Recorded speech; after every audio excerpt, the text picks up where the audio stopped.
शासकीय कन्या महाविद्यालय बरवानी में प्राचार्य डॉक्टर कविता भदौरिया एवं प्रभारी डॉक्टर जगदीश मुजाल्दी के मार्गदर्शन में एक दिवसीय राष्ट्रीय वेबिनार का आयोजन किया गया। वरिष्ठ प्रधानाध्यापक एवं प्रशासनिक अधिकारी डॉक्टर NL गुप्ता द्वारा मुख्य वक्ताओं एवं प्रतिभागियों का स्वागत किया गया तथा प्राचार्य डॉक्टर कविता भदौरिया द्वारा अध्यक्षीय उद्बोधन देकर वेबिनार के उद्देश्य के बारे में जानकारी दी गई। प्राचार्य डॉक्टर कविता भदौरिया ने अपने उद्बोधन में कहा कि वर्तमान समय में जलवायु परिवर्तन और जैव विविधता की हानि विश्व के समक्ष सबसे बड़ी चुनौती बनकर खड़ी हुई है। वहीं आज जब जलवायु परिवर्तन हमारे अस्तित्व के लिए खतरा बन रहा है, तब हमें अपने पारंपरिक ज्ञान की ओर लौटना होगा। वनों के संरक्षण, जल का संचयन, औषधीय पौधों का उपयोग और लोक परंपराओं के माध्यम से जैव विविधता की रक्षा करना, यही हमारी अस्थायी जीवन शैली का मूल्य उद्देश्य रहा है।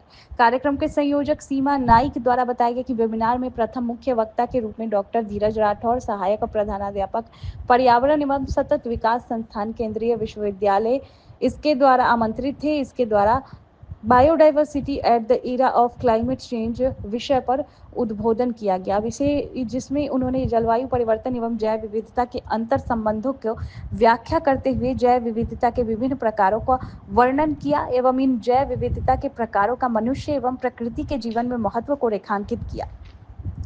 साथ ही आपको बता दें कि जैव विविधता को बचा सकते हैं, वो उन्होंने बताया। आज जलवायु परिवर्तन के कारण पृथ्वी की जैव विविधता गंभीर संकट का सामना कर रहा है। वनों की कटाई, प्रदूषण और असंतुलित जीवन शैली के कारण अनेक जीव प्रजातियां विलुप्त हो रही है तथा पारिस्थितिक संतुलन बिगड़ रहा है।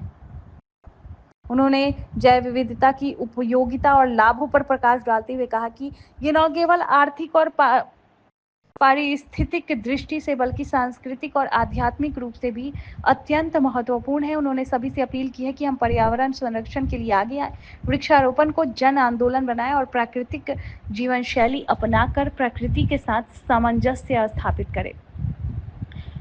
जैव विविधता का अर्थ बताते हुए कहा कि पृथ्वी पर मौजूद समस्त जीव की विविधता, चाहे वह सूक्ष्म जीव हो, वनस्पतियां हो या पशु पक्षी, ये विविधता ही हमारे पृथ्वी का जीवन रेखा है।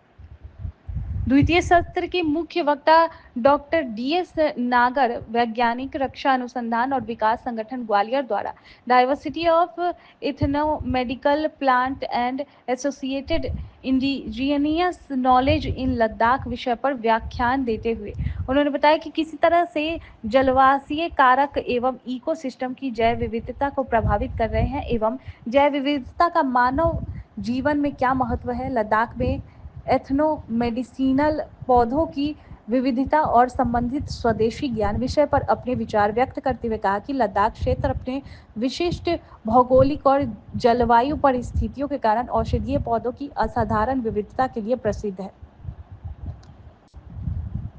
ये ज्ञान पीढ़ी दर पीढ़ी मौखिक पारंपरिक के रूप में संचालित रहा है, जो स्वदेशी ज्ञान की अमूल्य धरोहर है। उन्होंने कहा कि वर्तमान समय में जलवायु परिवर्तन, पर्यटन विस्तार और वनों के रक्षण के कारण इन औषधीय पौधों की विविधता खतरे में है। इसलिए अब आवश्यक है कि इन पौधों के संरक्षण, दस्तावेजीकरण और वैज्ञानिक शोध पर विशेष ध्यान दिया जाए। उन्होंने ये भी कहा कि इन पौधों का वैज्ञानिक उपयोग आधुनिक चिकित्सा विज्ञान को नई दिशा दे सकता है। उन्होंने सुझाव दिया कि पारंपरिक ज्ञान और आधुनिक अनुसंधान का समन्वय से हम न केवल औषधीय संपदा को बचा सकते हैं, बल्कि स्थानीय लोगों के आर्थिक सशक्तिकरण का मार्ग भी प्रशस्त कर सकते हैं।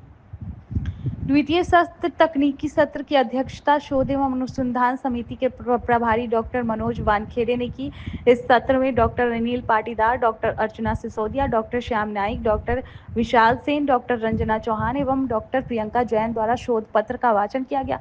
मध्य प्रदेश के विभिन्न विश्वविद्यालय, महाविद्यालय से जुड़े कुल 15 वक्ताओं ने विभिन्न विषयों पर शोध पत्र का वाचन किया। तकनीकी सत्र के अंतर में शोध समीक्षा करते हुए डॉक्टर मनोज वानखेड़े ने सभी शोधार्थियों को उनके शोध पत्र वाचन की समीक्षा कर उनके प्रयासों की सराहना करते हुए साधुवाद एवं शुभकामनाएं दी। कार्यक्रम का संचालन संयोजक प्रोफेसर सीमा नाइक द्वारा किया गया एवं आभार डॉक्टर इंदु डावर द्वारा व्यक्त किया गया। तकनीकी समिति के सदस्य doctor Shobharam Waskel, Shri Arshad Khan, professor Priyanka Shah, doctor Ankita Pagnis ने वेबिनार के आयोजन किए।